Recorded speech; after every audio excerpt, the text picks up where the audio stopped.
And now we'll talk about kind of the natural results of this empire that Rome built when we ended off first half of Rome, first part of Rome. So you have economic results, and we'll talk about the economic problems that the Roman Empire starts experiencing and how that leads to realignment of political parties and factions, and eventually leads to civil war amongst those parties and politicians. So the creation of this empire and the stresses it puts on the Roman government have long ripple effects and results for the rest of Roman history, and puts them into a series of problems that in a lot of ways they won't really find solutions for. So first with the economy, this is, again in red, this is what the Roman government or the Roman Empire looks like by about the year 145, 146 BCE, when they're finished desecrating, destroying Carthage and conquering much of Greece by this point. So the Roman Empire is large. It has grown beyond its Italian homeland. And that has natural economic effects that we can even see going on.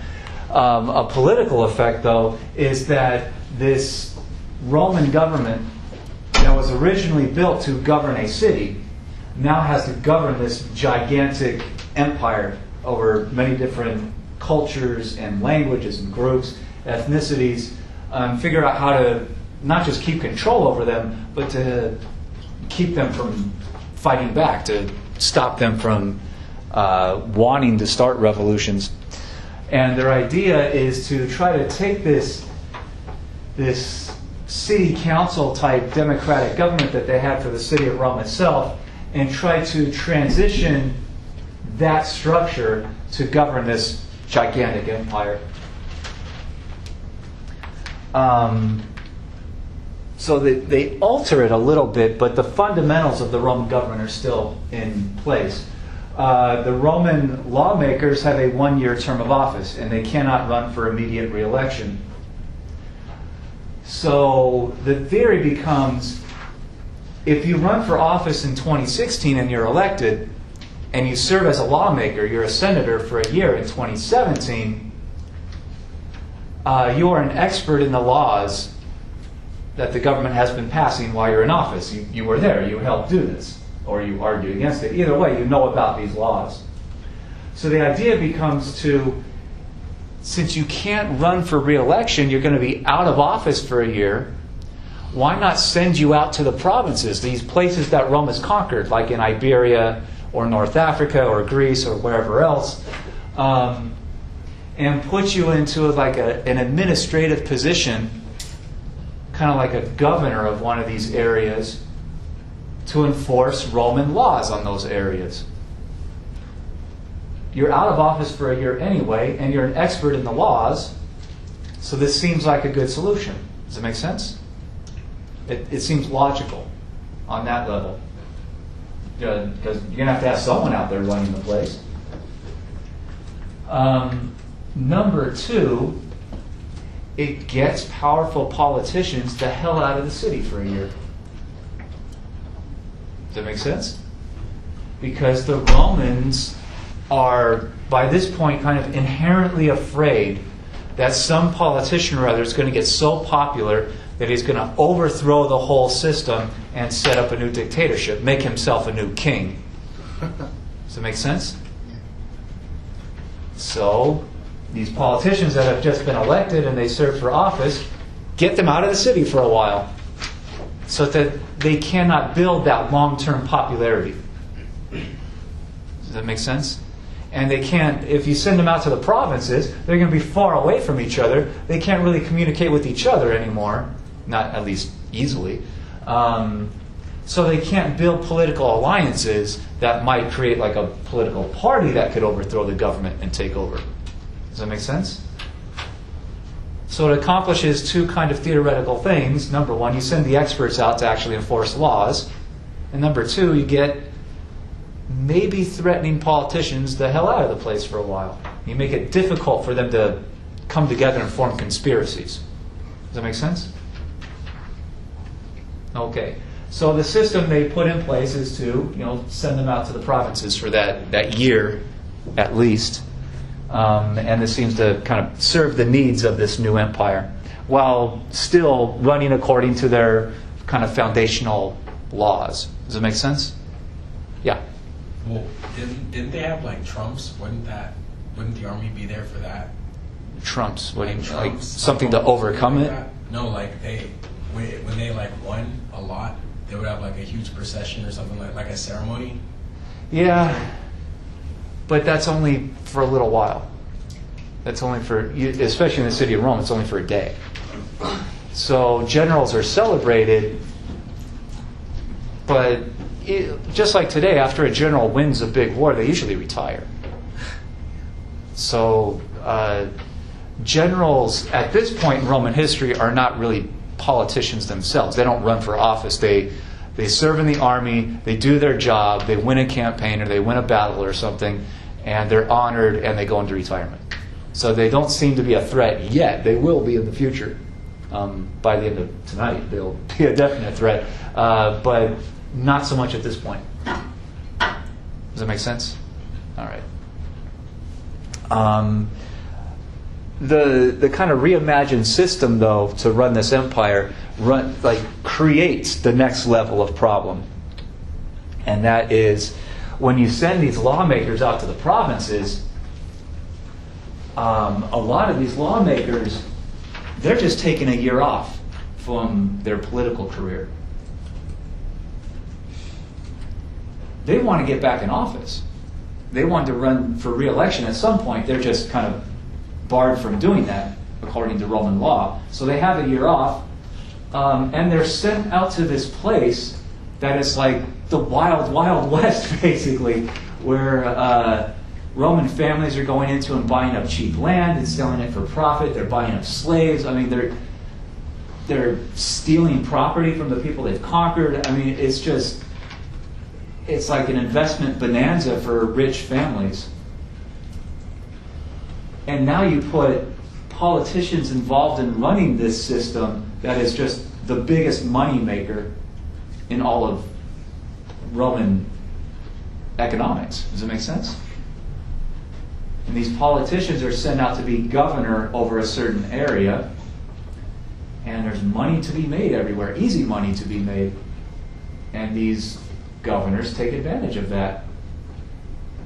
They make deals with Roman families to give them land in this newly conquered place, or to not tax them. Or even if there's tax laws on the books for these families that are, say, going into Iberia and buying up land, this new governor just doesn't collect the tax. And why might he refuse to collect the tax?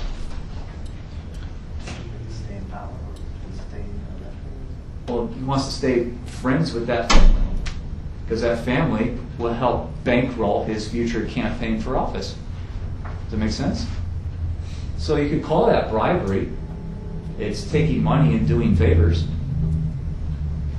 A lot of politicians don't want to call it bribery because that's a word politicians generally try to avoid, because it's illegal and it's immoral and does only really enrich and empower the people that are already rich and powerful. A lot of these politicians also go out to the provinces, and sometimes they're out there to govern this, out in the boonies, and they just start stealing from the government treasury. Because who's going to stop them?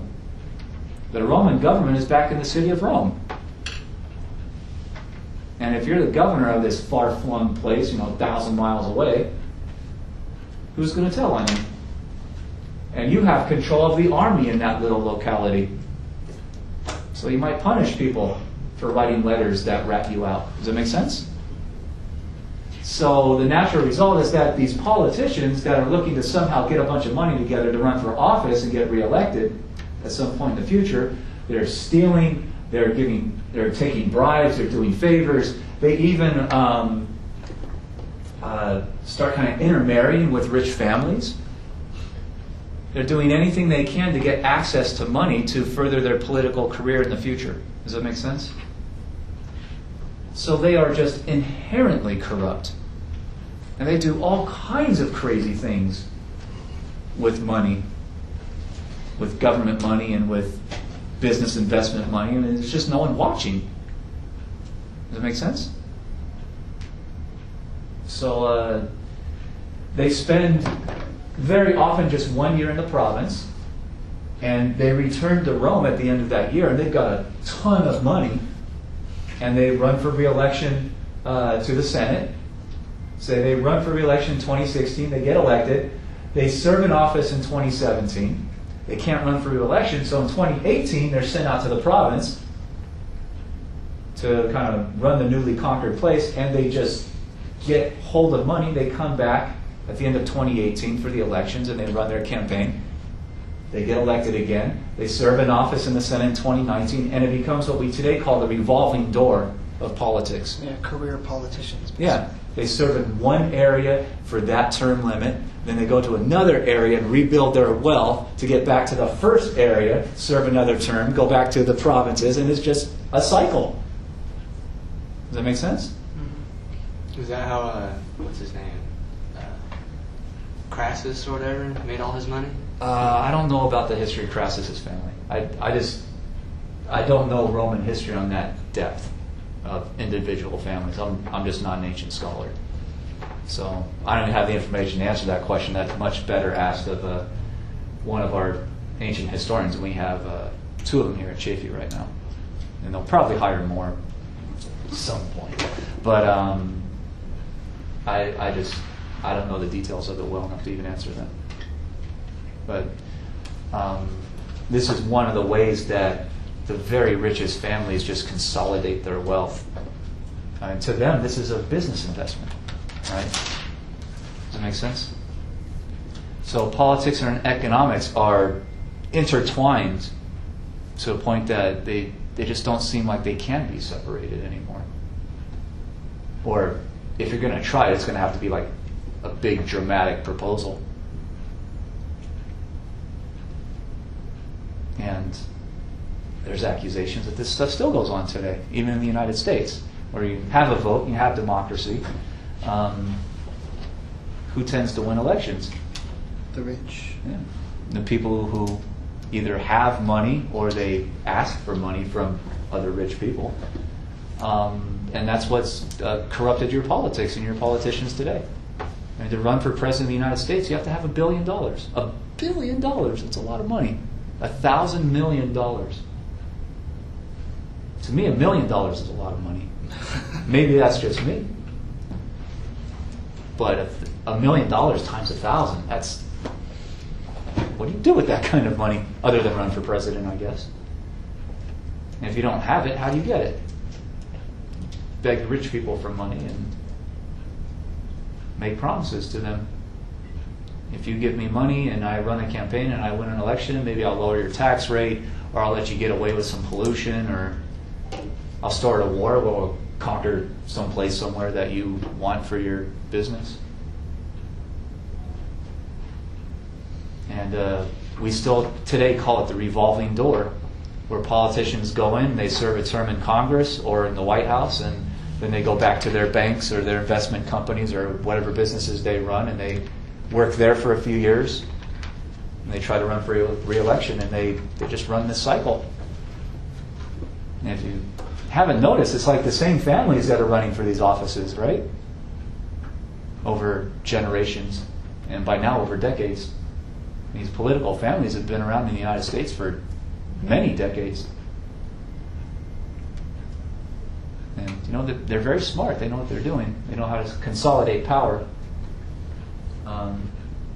To the point now where most Americans seem to believe that you have one of two choices. You vote for this party or this party. And a lot of people like me look at two parties and say, what are the big differences here? They seem to want mostly the same stuff. Does that make sense? Yeah, they're very intelligent. They study how to accomplish this stuff. So systematic corruption in Rome and even today. Questions about any of this? Nope. Do you notice this stuff happening? I remember my government passed almost like a policy where politicians couldn't serve in an institution after. Yep. And there's limits in office for the president. The president can only serve 2 terms, or at the very most 2.5 terms. No, but like they couldn't. After they were done with their terms, they couldn't go through like a business and then go. Yeah, that's been proposed also. That usually does not happen.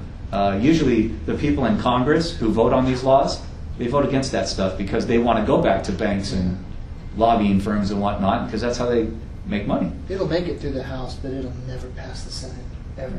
Well, the Well, these- leaderships of the House and Senate go back and forth, and that's been proposed often. Usually gets voted down. And leaders of both parties have proposed that at different times over the past few decades. So it's, but usually the people in their own party try to kill it off because they don't like it. It's how they make money. Because you're asking people in power to limit their own power. Yep. Nobody who has power wants to give it up. Yep. That's Well, few people do. that's one of the normal rules of politics and power.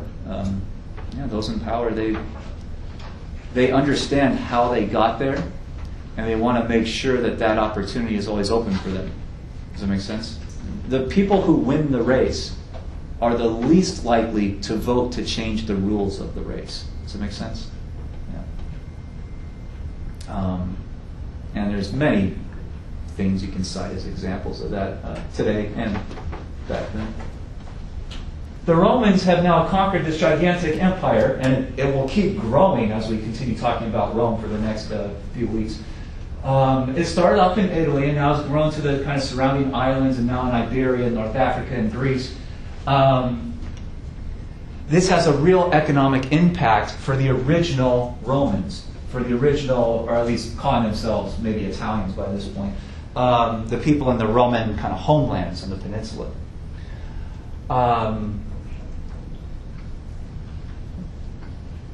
When they took on loans to buy farms, to buy land, because most people, most workers in society in the ancient world are farmers. A lot of times, just like today, when you buy a house, you have to get a bunch of money together to buy that property, and you get what's today called a mortgage, and you have to pay that loan off a little bit at a time every month for however long. Does that make sense? You've heard of this before? You guys have maybe not bought houses, but bought cars. Yeah. So yeah, it's a loan for a set term of months, and you pay it off little by little. In order to make that big purchase, if you don't have $20,000 to buy a new car. Does that sound familiar to you? Okay. The problem is that a lot of Romans in Italy, when the Roman economy was booming, those land prices were going up. There's a lot of people trying to get loans to buy the same piece of land. So the person selling the land, they'll, just like houses and cars today, they sell it to the highest bidder because they want the most money they can get. Does that make sense? So in a booming economy, or at least a healthy economy, you tend to have a lot of bidders on one item. And if the seller's just going to sell to whoever offers the most money, they keep bidding up the price. Does that make sense? So the price of land in Italy, before this empire is created, price of land in Italy is skyrocketing. You have to take bigger and bigger and bigger loans to buy land.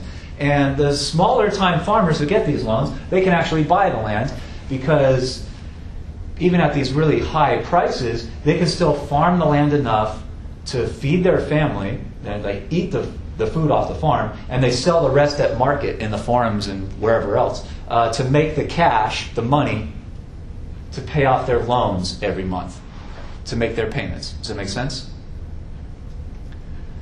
The problem that hits with the empire is that now Rome is beyond just Italy. They've conquered all these foreign places all around the periphery. And Roman investors basically go in at auction and they buy up giant chunks of land, say in Iberia or Greece, from these places they conquered, and they sell it. and they basically fled the market for land. And what happens to the price of anything when you suddenly increase the supply? Negotiation. Yeah, it goes down really fast. Like if I have one water bottle for this whole class and I say I want to sell it, someone out there is going to bid a really high price because it's the only one, right? If I walk in with 10 of these things and offer to sell it, what just happened to the price? It goes down because this isn't rare anymore. It's decreased in value. Does that make sense? Same thing happens with land.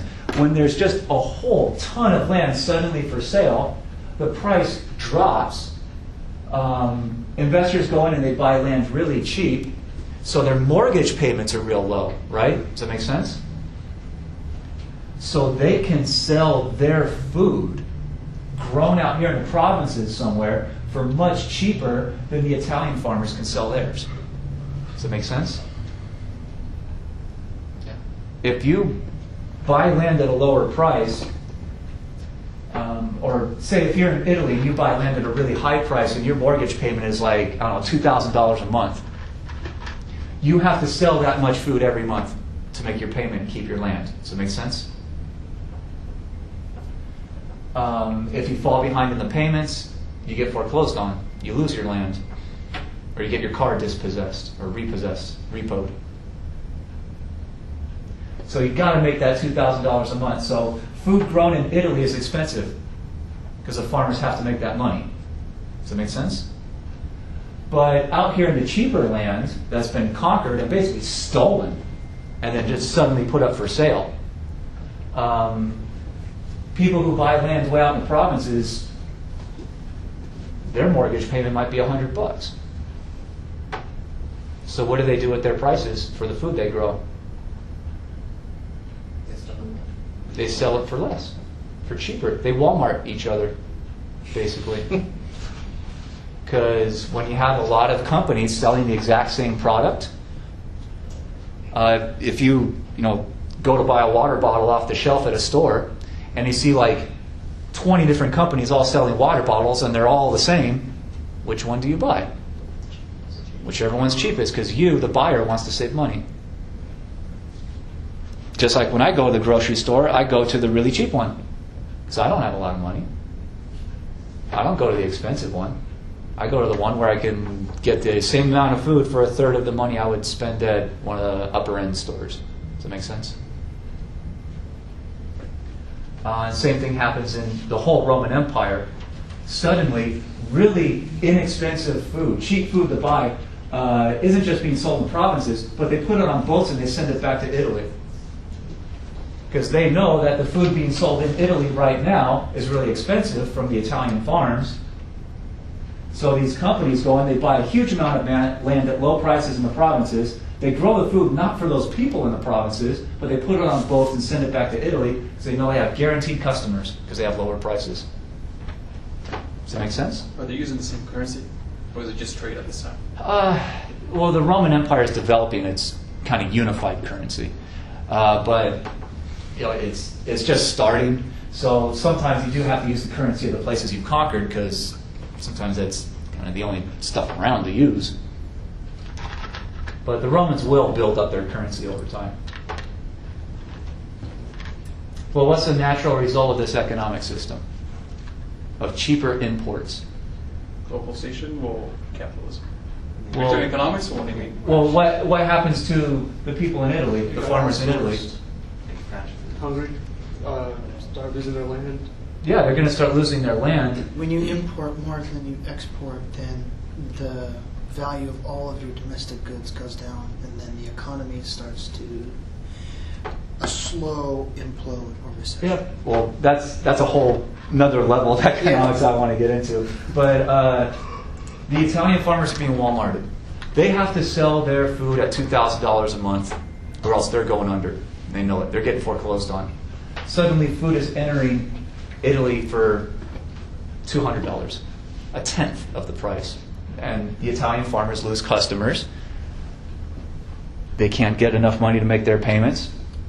They lose their land. They get foreclosed on. The smarter Italian farmers who see that this is happening fairly quickly after the end of the Punic Wars, they start selling their land because they know once this foreclosure crisis hits, the value of land that they can sell for is going to go down. Does that make sense? So the government wasn't involved with this? The government's heavily involved. I mean, but backing up the farmers. They didn't do any The, regulation. the government will not bail out the farmers. Oh, okay. Just like in the last housing crisis, people had bought houses at inflated prices. I mean, right here in Fontana, right? I mean, right down the street. And when suddenly a lot of people couldn't make those payments, a lot of people got foreclosed on. And if you wanted to buy a house, you could buy a house from someone who had bought it at a really high level, and you could pay like $600,000 for their house. But there's another one right next door that just got foreclosed on. You could buy that one for $200,000. Because it's the actual value. Yeah, because those people couldn't make their payments, they got foreclosed on, and the bank just wants to sell it to whoever to recoup their losses. So the value of houses crashed, and crashed hard. Does that make sense? Same thing's happening to the Italian farmers with the price of their farmland. Once the foreclosure wave hits, it takes everybody's value down, and it just wipes them out. The Italian farmers are economically destroyed. And suddenly, there's a lot of land throughout Italy that you can buy really cheap. Just like in the housing crisis starting in, 2007? Yeah, 8. There's a lot of houses you can buy out there really cheap. It's the exact same process and the exact same result. The government did not come in and bail out those homeowners, or the Roman government didn't go in and bail out or do anything for those landowners, and they suffer catastrophically. I mean, they're kicked out of their land and they starve. Or they, like in the housing crisis, they go and try to find family members or something to live with. That's probably how he made his money, I'm thinking. Because I'm pretty sure it's property speculation. Well, But it's not for a just while. like in the housing crisis, people with a lot of money, cash millions of dollars in a bank account, suddenly the housing prices are down less than a third of what they used to be. And you saw this in 2009, 2010. Some companies went up and didn't just buy houses, they bought Bonds. streets. I made a movie All about that. houses on the street. I don't know if you guys are old enough to remember, by this point it's getting to be 10 years ago. You could go look for a house to buy, and you could look down a suburban street, and every single house had a for sale sign on it. Yeah. Up and down the street. The whole street was foreclosed. Right? Smart. Yeah. Well, is it smart? Is it immoral? Is it evil? Call it smart. There's an old saying, I don't know if you've ever heard this, that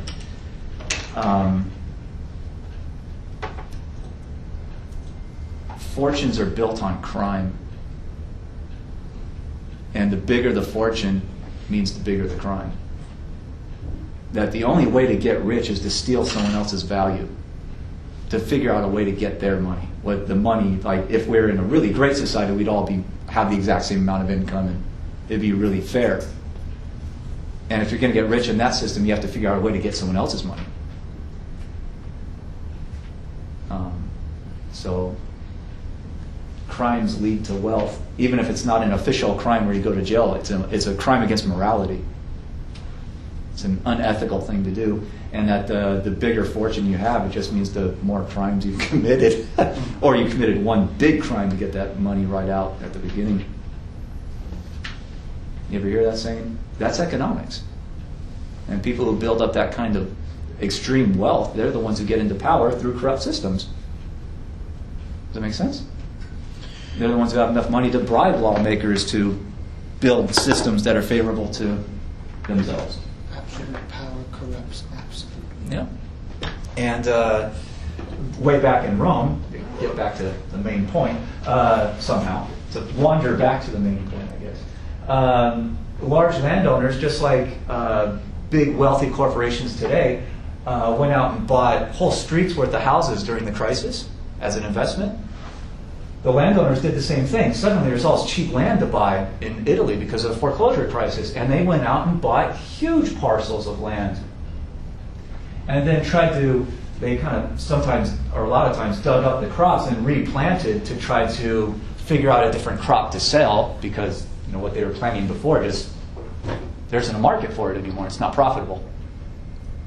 So the big investors went in and bought up sometimes thousands of acres of land and tore out all the crops and replanted something else. Especially these so-called luxury goods in the ancient world, like grapes to make wine, olives, or meat sources, cattle, or other specialized foods that are really expensive, or largely are food for the rich. Does that make sense? So yeah, it's big money going in as an investment, and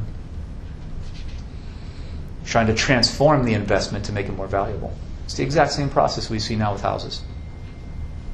And since the rich are going in and buying up all these foreclosed properties, what happens to the former farmers who used to work that land and own that land? These big rich people don't want to farm the land themselves, so sometimes they hire the exact same families to work the land just for someone else now. It's not their property. These giant parcels become known as latifundia, which basically means plantation. And some of these Roman landowners could own thousands and thousands of acres, which, you guys know what the size of an acre is? An acre is a lot of land. If you have a house and you go into your backyard, especially like one of these suburban backyards in Fontana, you might have 1/8 of an acre. So if you take your backyard and combine it with 7 of your neighbors' backyards, that might be an acre. That's 1 acre. That's a lot of land to work. And if you're talking about thousands of acres, I mean, you're talking about the size of modern-day cities sometimes. All owned by one person or one family as an investment. And it's just huge, huge amounts of property. And therefore, the rich are getting richer. The poor are getting poorer. And when you combine this with all the wars that Rome is fighting to conquer the lands in the first place, most of the slavery in Rome is a result of being a prisoner of war. Your army lost the battle and you were taken prisoner, so you're sold off as a slave. And with Rome fighting so many wars and winning so many battles and taking so many prisoners, they're flooding the slave market. So what happens to the price for if you want to buy a slave? Goes down dramatically. So now the rich can even buy more free workers to work their huge land holdings. So this whole system is just perpetuating and increasing the power of the super rich at the gross detriment to really everybody else.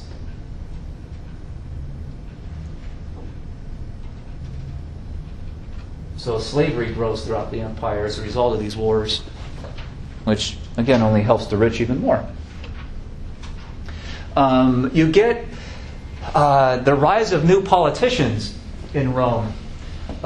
Especially this guy named Gracchus, who recognizes that the heart of this problem is really economic, and it has to do with the rich taking over property and enslaving or sending out the former owners and making them into just mere wage laborers.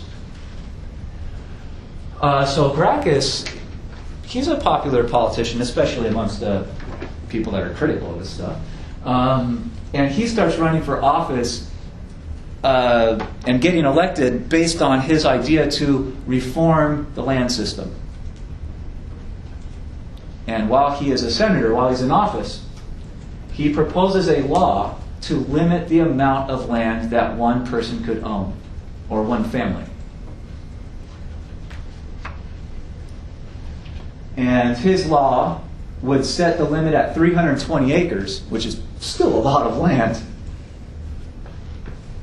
And Gracchus says, if you own 320 acres, you're rich in this market.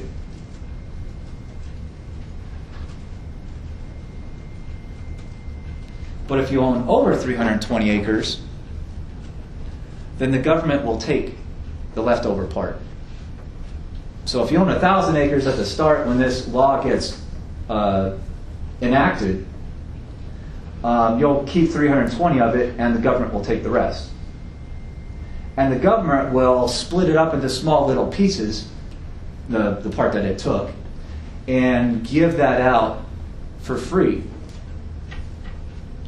to the former landowners who were foreclosed on. Does that make sense?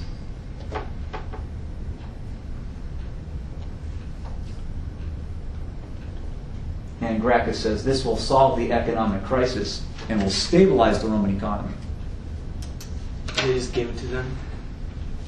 Well, this is his proposal. He has to get the rest of the Senate to vote to approve it, and he has to get it implemented.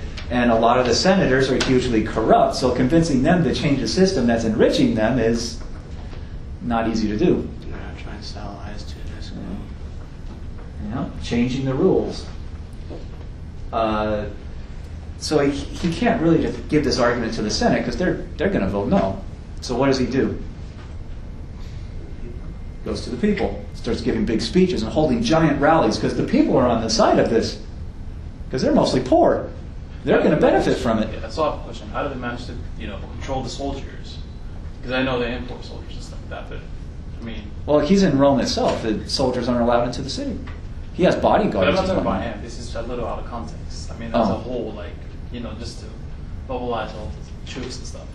Well, especially in these wars, Did they have any incentives? a lot of the soldiers get paid off by being given land out in the provinces. The place where you, with the army, helped attack, and if you conquer it, a lot of soldiers are given like an acre or two, just as like a retirement payment. So, and the Roman soldiers are becoming so professionalized that they're actually making a salary. They're getting government pay. They're government employees. So they're making money to be soldiers. So in this economic crisis, just with the last one, a lot of people started volunteering for the military, right? Yeah, me. Because they needed jobs. There's no other jobs out there to get. And this is a government job. It's a guaranteed salary. So yeah, a lot of people joined police forces and because they're losing jobs all over the place. They didn't think there were other chances out there for them. Yeah. That's very common in economic crises. So Gracchus takes this proposal to the people, and they're very vocally supportive. And this starts to change some senators' mind, and it looks like this might actually pass and become law. But it stopped when Gracchus is assassinated. Yeah, and so there are all kinds of rumors about who's behind his assassination, and most people seem to believe it's the rich landowners who Oswald. want to kill him to make sure that the law stops. And 10 years later, his younger brother, Gaius, goes into politics and runs for office and proposes the exact same thing. And then Gaius is assassinated within 2 years of talking about this. Like John Wilkes Booth. How about this story? So these two are remembered in Roman history as like martyrs to the people. They rose up and were brave enough to clearly analyze the problem, propose a solution, and the corrupt forces took them out. Did they have like really patronage backgrounds or however you would say? I can't remember their background. I have to look that up. But a lot of Roman politicians interpret this as a message from the rich. You don't talk about this anymore, or else you're going to get killed. And even in the United States, when you look at the history of assassinations, it usually goes after the people that are proposing changes to make society better, especially for the poor. Right? It's Lincoln who ends slavery and gets killed. It's people like Martin Luther King and Malcolm X who propose real equality in drastic ways that get killed. Or people who start talking about the inherent corruption within, like the Kennedys, they get killed. You don't usually see conservative leaders getting killed all that much in the United States.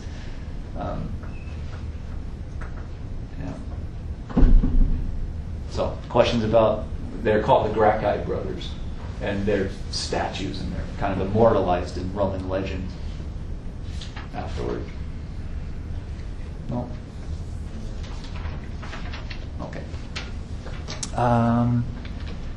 All right. And this whole debate over the land reform kind of leads to a movement in politics where the old patrician groups kind of start to break down a little bit, but then they reform under a political party called the Optimates. And they're basically conservatives. They want to keep everything the same. If you take the general definition of conservatism to mean no big changes, just everything's all right the way it is. The Optimates are the conservative side. They talk about how great the Roman Republic is, and how great the Roman democracy is, and how dare you question it, and if we have problems, we should look back to our past and figure out how Rome was at the height of its glory in its early days.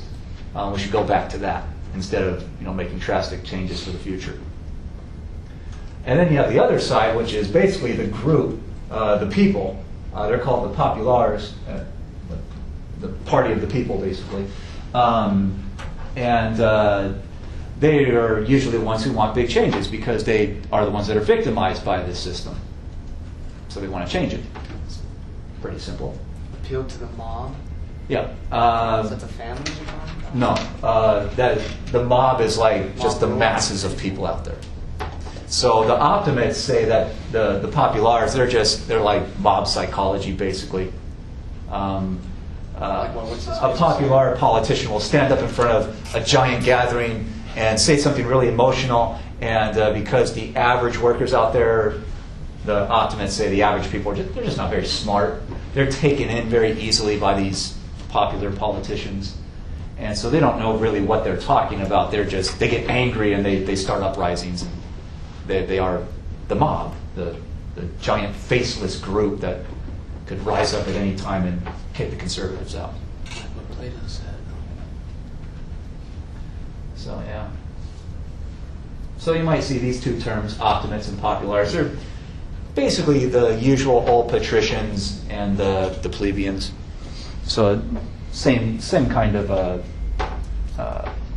This is sources. sounds very familiar. I mean, I speak Catalan. That's like Spanish, but it's a little different. Yeah. The words are exactly the same. Latin. Yeah, base. because Spanish comes from Latin. Well, Catalan As is a- Indo-European / Latin. Yeah. Rome will conquer so much of ancient Europe that a lot of European Yeah, that's languages fair. are built out of Latin.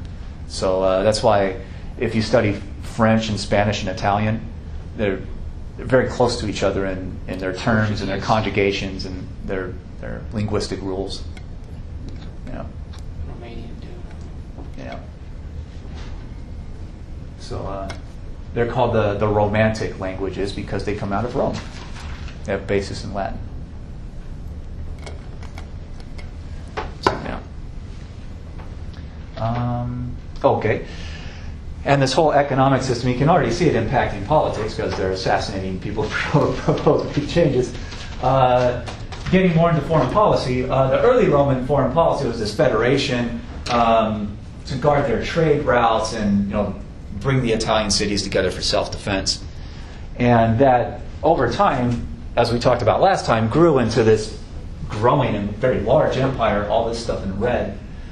And a lot of historians say that the Romans didn't really plan to conquer all this empire. They just get involved in all these wars and they end up winning, so they take lands piece by piece by piece. So over hundreds of years, the Roman influence over the Mediterranean grows and grows, and they have political problems as a result. One very smart politician named Marius figures out how to turn the empire into something that can launch his political career. So he's kind of an average politician out there, somewhat famous, but not the most famous Roman politician at all. And he figures out that there's so much unemployment out there in Rome that if he can get permission from the Senate to build an army, then he can hire all these unemployed guys and give them government jobs as soldiers. And if he pays them well, they'll be very loyal to him. And when he runs for office in the next election, he'll have a lot of votes all of a sudden. He's like starting his own family, basically. Does that make sense? Starting his own party based in the loyalty of these soldiers because they like him, because in this crisis they need jobs, and he's giving them jobs. So Marius figures this out, and he goes to the Senate and says, we have this enemy out there on the periphery. They're causing us problems, so give me permission to build an army. I'll go out there and attack, and we'll win the war, and the Roman economy will be protected. And they give him permission to build this army, and since he's the one building it and he has the plan for the invasion, they make him the general of the army. And he hires unemployed guys. And he's exactly right. They become extremely loyal to him because they know where their paycheck's coming from. Does that make sense? And he launches a political career and becomes one of the most powerful politicians in Rome. So he takes the army and builds it into his own political machine, his own system for winning elections and staying in power. Does that make sense? Yes? No? Yes? Okay. Other politicians figure this out. And politicians, they're smart people. They adapt to change and new ideas often very quickly. So once Marius is successful at this, other politicians basically copy his idea, and war becomes a business for politicians. Sounds familiar. They build up armies, they launch invasions, they gain the loyalty, the hardcore loyalty of these soldiers, which means they have a voting bloc in the next elections and cyclical elections. So making an army and getting put in charge of an army is a means of launching big-time political careers. And this gets replicated. Other politicians do it over and over. And the long-term result is that this creates a need for war in the Roman government. Because all the main sources of power in Rome want war. Politicians want war because that gives them opportunities to build armies and create their own kind of private political parties, their own groups. The military leaders, the lower level, colonels and sergeants and whatnot, they like war because there's a possibility that they're going to get a land payment in the end, right? So it's a kind of investment. It's a risk for them because they're the soldiers, but there's an opportunity that they might, get a big chunk of land somewhere and they can not have to work anymore. They become landowners themselves, and it's a business investment. Because if Rome is launching more wars and conquering more land, that's more land, more cheap land to go out there and buy. So all the kind of sources of power in this society are immediately now pro-war. And they start launching wars all over the place for all kinds of ridiculous reasons. Reasons that sometimes don't even really make much sense. So war with other people, not themselves. Yeah, they're attacking foreigners, basically. And that's how you see Rome, the Roman Empire will grow beyond that red space on the map, and just little chunk by little chunk, they just keep expanding and expanding for a long time. War is a business. The most successful politician at this is a guy named Sulla. He got permission to build an army and launched his war and became very famous for winning. Then broke the law by taking that army without permission and coming to the city itself, coming to the capital city, Rome. And he overthrew the government and set himself up as king, as emperor.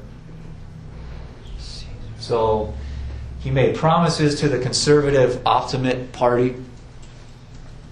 So, they couldn't stop him. He had control of a big chunk of the army. So they're willing to make deals with him based on his promises. He basically knocks out the populares, knocks them out of office, and sets himself up as dictator. And of course, he justifies this saying, I'm going to stabilize the Roman government, I'm going to solve all these problems, I'm going to make life better for everybody. It's just I'm in absolute authority, which is usually what dictators do. I have a great idea to solve this crisis we're in. Just give me all power in government. And we're seeing this happen most recently right now in the Philippines. The Filipino president is launching a war on drugs that is looking extremely brutal. Didn't he cuss out President Obama, I think? Well, Yeah. there's some controversy about Yeah. exactly what he said. It seems like American media really misrepresented exactly what he said. Same thing in Turkey, though.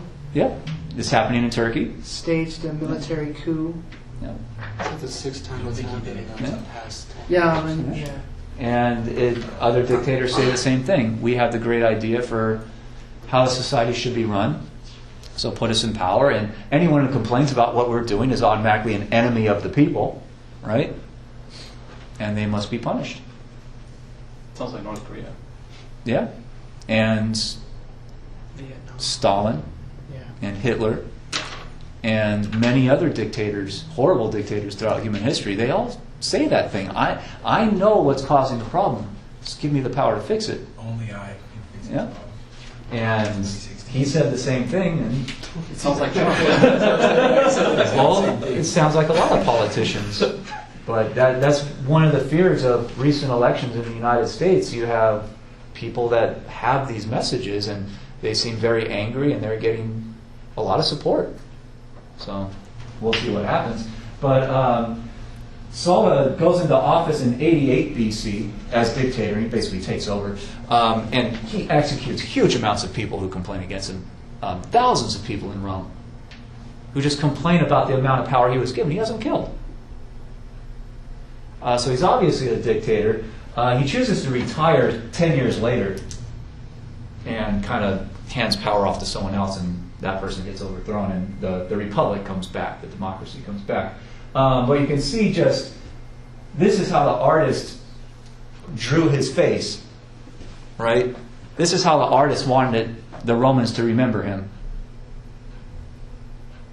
What do you think of this face? Does he look like a nice guy?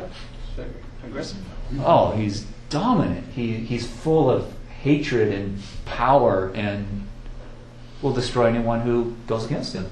And you have to remember with Greek and Roman statues, they were painted to be very lifelike. Like if you're standing in front of the statue, you think it's the actual person. So they would have found the perfect paint for his skin tone, and like just across the board, it would have been a perfect rendition of him.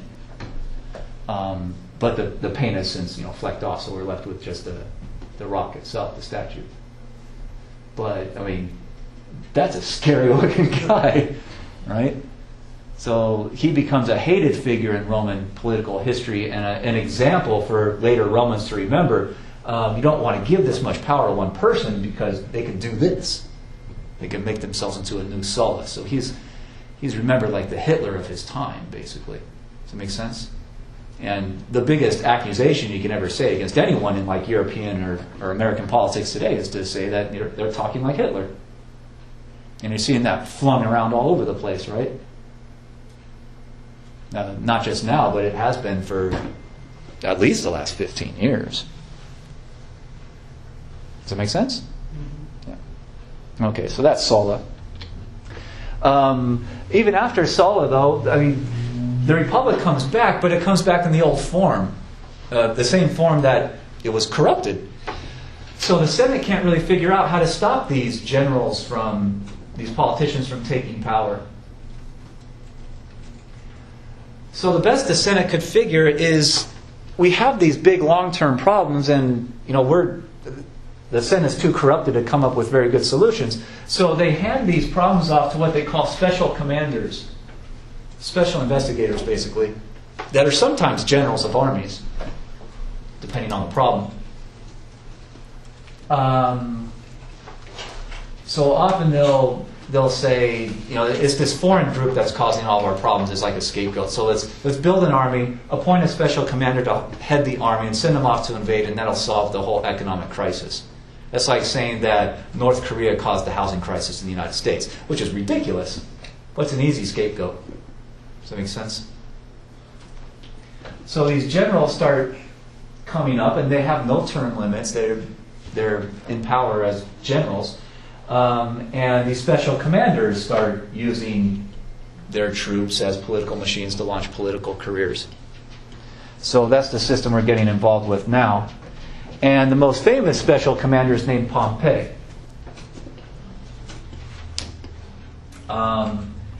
He gets permission to build an army, and he says that pirates out here in the Eastern Mediterranean, that they're causing harm to Roman trade, they're disturbing the trade routes, and so Pompey says, give me an army, I'll go out there and attack the pirates and destroy them, and that'll solve our economic crisis.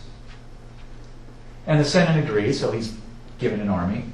And he goes out to the Eastern Mediterranean launching these invasions, but doesn't stop with attacking the pirates. He actually lands and starts attacking southward, getting close to Egypt, which is an independent area still at this point.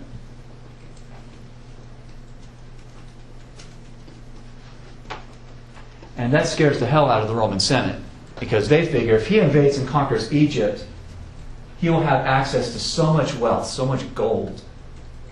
And he'll be so popular throughout Rome as like this great war hero that he might just come back to Rome and just take over the government and make himself into a new Sulla. So the Senate appoints two new armies to two new generals, one named Crassus and one Julius Caesar, like as a just-in-case force. Just in case Pompey tries to come back with the army to invade Rome and set himself up as dictator, the Senate creates two new armies under these guys. Does that make sense?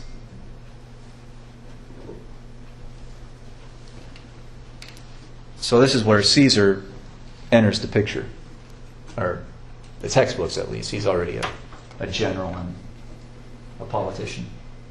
I've never seen Historia Civilis on YouTube. No. Well, they go into depth on like a lot of these things. Yep, probably a depth we're not going to achieve in the next 15 minutes. And there's a TV series, Rome, from like 10 years ago or something.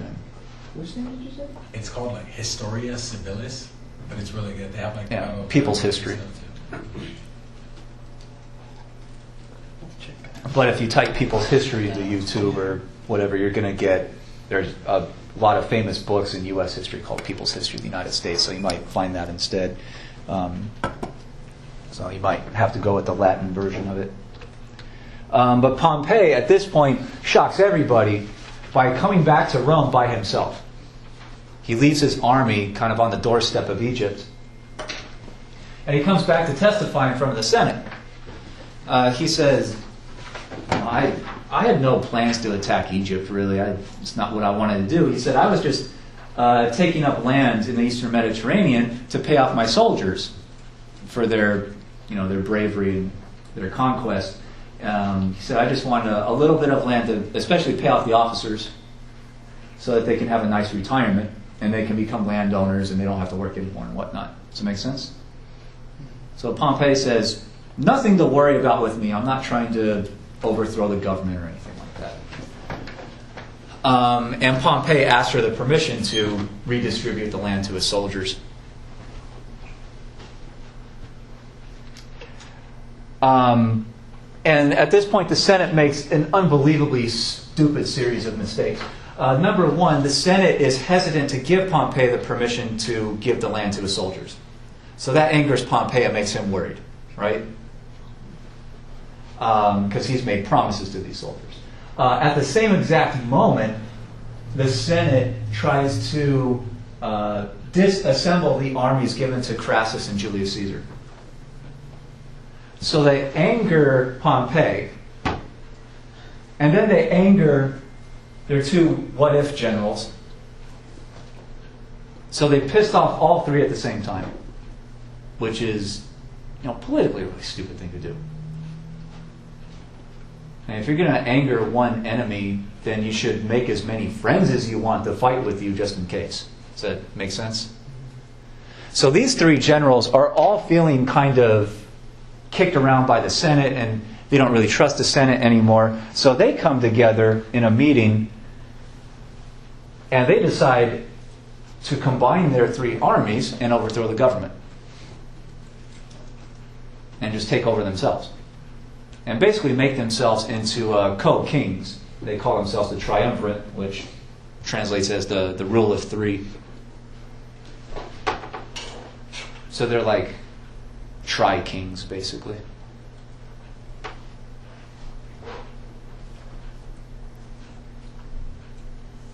Does that make sense? So the lesson there is don't piss off all your enemies at the same time.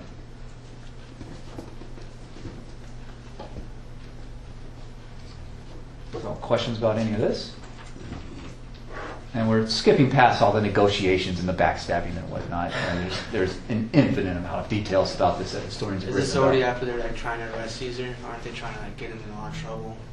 Well, some people are trying to get him in trouble, but he's very smart. Because I know like he, the only way he wasn't tried was because he was running a province or whatever. And you We'll get into that in a little bit. Yeah. But the problem for these three guys is that none of them trust the other two. They each want to knock out the other two and make himself into the one emperor of the whole place. Does that make sense? So they're already conspiring and trying to figure out how to knock out the other two guys. Crassus figures that the best way that he can accomplish this is to launch an invasion way far east. I mean, this is the Mediterranean Sea right here. So he wants to go way out to like the old Persian Empire and conquer a huge amount of land. He thinks that'll make him into such a hero that he can make himself into emperor by popular demand. Does that make sense? It doesn't work out that well for him. He starts on this invasion eastward and he loses the battle and is actually killed on the battlefield. So Crassus is out pretty quickly. That didn't work out too well for him. Caesar has the same idea, except he wants to go west. So he gets an army, goes west from Rome, and attacks this place out here, which is called Gaul, which is basically modern-day France, and kind of getting closer up into modern-day Germany, going northeast. And his invasion is actually successful, and is unbelievably brutal, and just massacres huge amounts of population out there. And in order to advertise how much of a hero he was, he wrote a book called The Gallic Wars as a kind of testimony, a textbook of the history of these wars.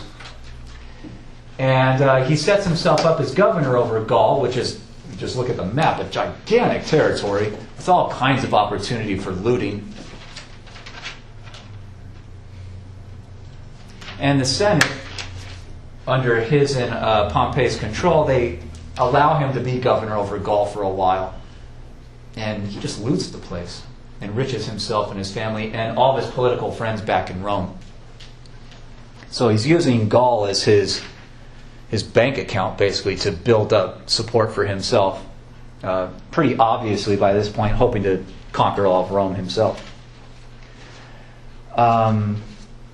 And when the Senate, I think I have a slide for this, yeah. The Senate starts to fear Caesar much more than Pompey. So the Senate tries to give more soldiers to Pompey and makes friends with him, while at the same time refusing to renew Caesar's governorship over Gaul. So they're making friends with Pompey while trying to cut off Caesar's access to wealth. Does it make sense? Yes? No? Yeah. All right. So Caesar has a big decision to make. Is he just going to accept this and go back to Rome himself? I mean, he's already rich, but he wants power. So he makes the decision to take his army out of Gaul and march towards Rome and start a civil war to try to knock out Pompey and take over the government. So Caesar hates the senators because he says it's a big insult and he's going to go after them. So a lot of the senators really now go to Pompey's side in the civil war because Pompey offered to protect them. Does it make sense? And so this is going to be a gigantic war of Romans versus Romans. Basically, Caesar's party versus Pompey and the Senate. And the biggest battle happens out here in mainland Greece called Pharsalus. And Caesar wins that battle and destroys Pompey's forces. And Pompey runs to Egypt, trying to escape, trying to survive. And Caesar takes his kind of unified Roman armies now and moves down to Egypt and starts threatening to invade Egypt in order to get his hands on Pompey and, probably kill him.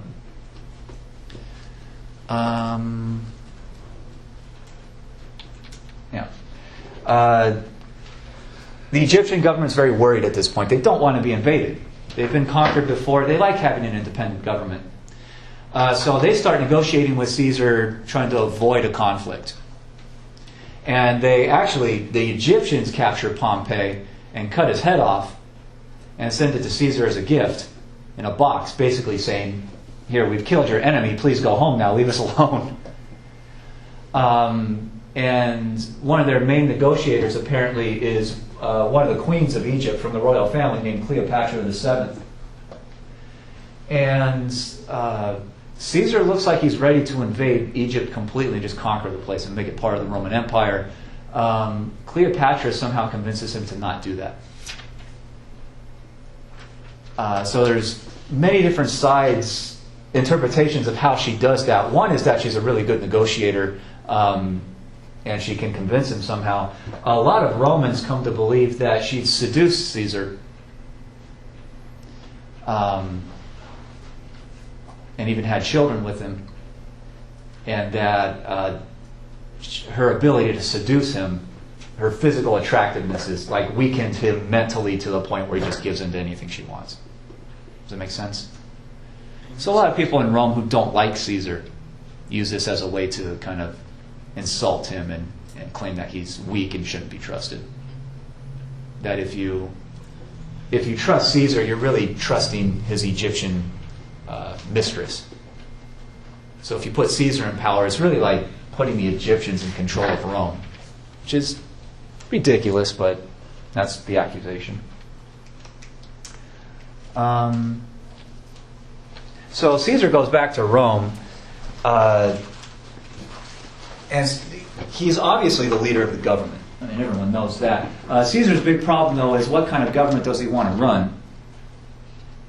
Does he want to keep trying to run this kind of city council type democracy, the Senate?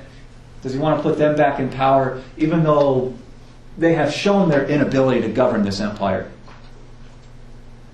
Or does Caesar want to make himself into some kind of king because the empire needs like a head decision maker, like a head administrator to deal with the crisis? Does it make sense? And this seems to be the giant dilemma that Caesar has run into. And it's the big question in all of Rome, the whole empire. They're all asking really, what is Caesar going to do? And he thinks about it and thinks about it and thinks about it. Does anyone know what Caesar eventually does? Dies. Yeah, he does neither. He gets killed. So a lot of senators, during a meeting with him, became so afraid that he's going to kick them out of office and maybe massacre them all and just take over himself. They murder him. Yeah. So the conspiracy is led by a guy named Brutus and another guy named Cassius. And they invite him to talk to the Senate to negotiate, and he leaves his bodyguards behind outside the building. And the senators had knives underneath their clothes, and they reportedly stabbed him like 30-odd times. So they all took a turn in stabbing him, and he dies there that day.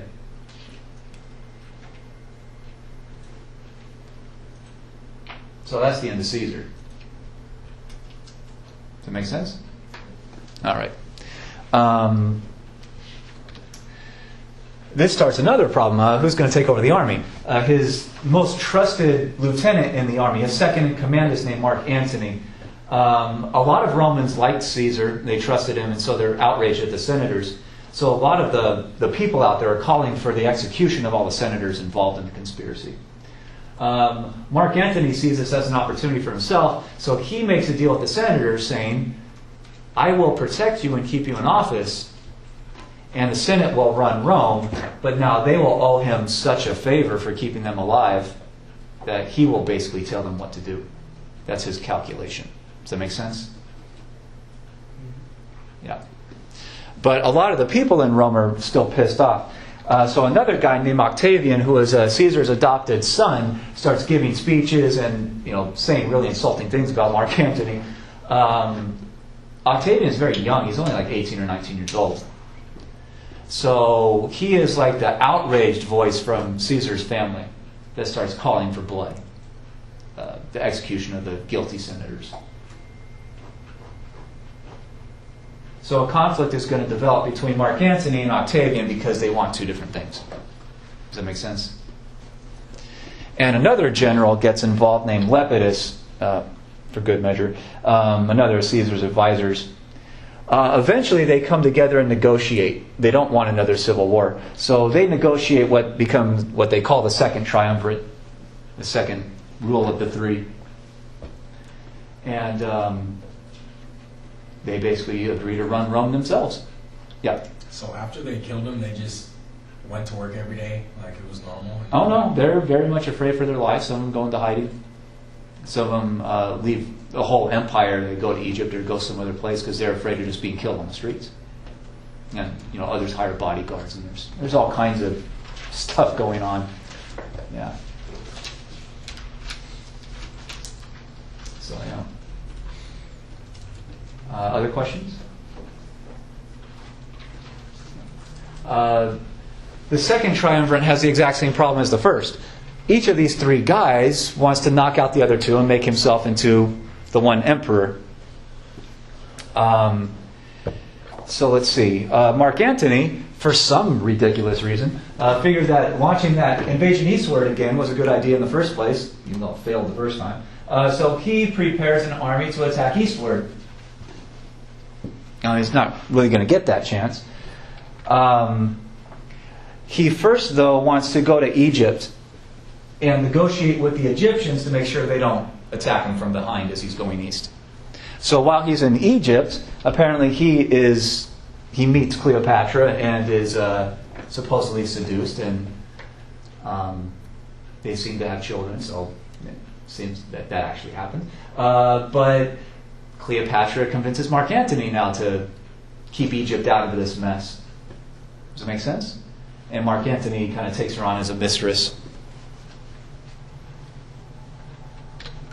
And Octavian hears about this, and this is scandalous stuff. So Octavian starts running around in Rome giving speeches and accusing Mark Antony of being another one of these kind of weak guys. Came in contact with that same woman, that same like evil foreign Egyptian woman. And if you give power to Mark Antony, you're really giving power to the Egyptians, and they're going to run Rome.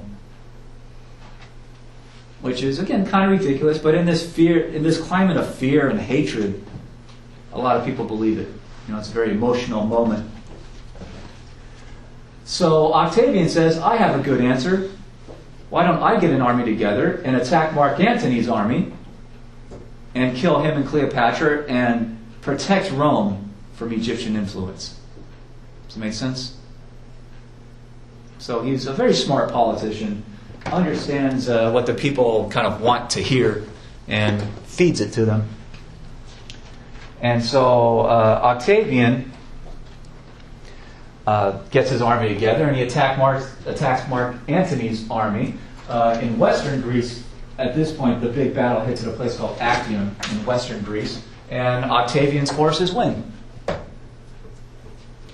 Mark Antony and Cleopatra run to Egypt to try to escape, and Octavian will invade Egypt to try to catch them. So when it looked like they were going to be caught, they both seem to have killed themselves.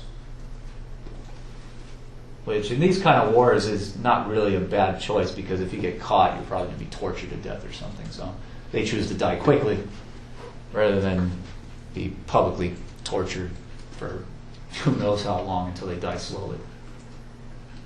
These wars are extremely brutal things and kill many, many people. in horrific ways. And during all this, Octavian takes the third guy, Lepidus, and just kind of puts him under house arrest in a palace in North Africa. So knocks him out pretty easily. And Lepidus doesn't want any of this. Octavian is showing himself to be a pretty brutal type of guy. So Lepidus actually chooses to stay in North Africa and avoid all this for the rest of his life. So he's not a big player in this anymore. Does that make sense? So Octavian is now, at the end of the war, the one unified leader of Rome, the undisputed. And he has to confront the exact same problem that Caesar confronted and never solved. How do you govern this place? Do you turn it back to the republic, the democracy, that was so corrupted that just had showed already, just empirically, by evidence, that it just couldn't run this empire? Or do you try to take it over yourself?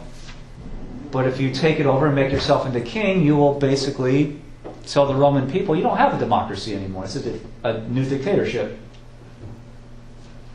So what does he decide to do? Does anyone know? Any ideas? Become king. Yeah. He won't call himself king, though. This is the trick. Historians have called this the invisible monarchy, where the republic, the Senate, is technically running Rome. And Octavian tells the people that you have your democracy back. The Senate just kind of invites me to talk to them and advise them every once in a while. And he uses that advisor role to basically, behind the scenes, secretly run this place as king. But again, he can't say it publicly. He can't call himself king because that would prove that there's no real effective democracy. So he plays this political game for the rest of his life, for decades, about saying, I'm just an important person they want to talk to a lot, from a rich family. Does that make sense? So we'll talk next time in much more detail about how he gets away with this and what this does for Rome.